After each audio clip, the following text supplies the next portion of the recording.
He is Lord, Lord of all. Welcome back to On Point. We're studying through the letters of Paul, and we find ourselves now in the book of 2 Thessalonians. Now, we did a couple days going through 1 Thessalonians.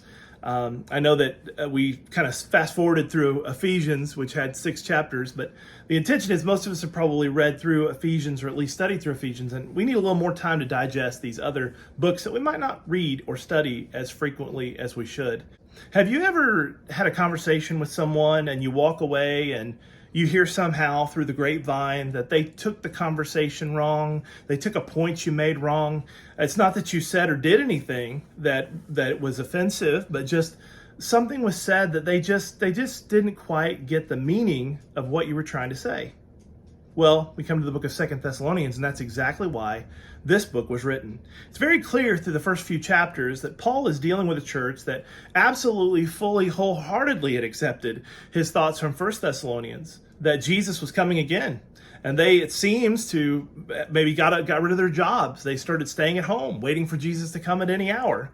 There were many who thought that maybe Jesus would come back physically whenever Jerusalem was sacked and whenever Titus came in and drove out many of the Jews.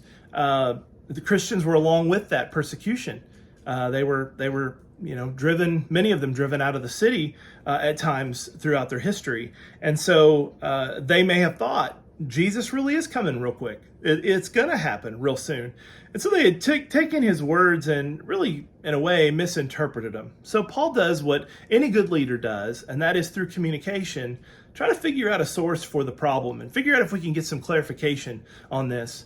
Oftentimes, it's because the conversation is quick, or like in the case of reading the letter to the 1 Thessalonians, it's to the point, but you only get to hear his side. You don't hear any dialogue. And sometimes people can, when they hear you, just miss some things. And so Paul says, let me be a little clearer here. Let me give you exactly what I meant to say.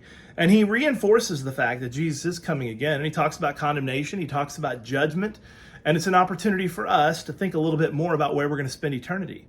These books were written in such a way that you and I, as we read them, go, I need to make sure I get my life right with God. I mean, there's a description of what's going to happen in the last day for the final judgment, but am I ready for that final judgment? These people seem to take that pretty seriously, and I think we should too.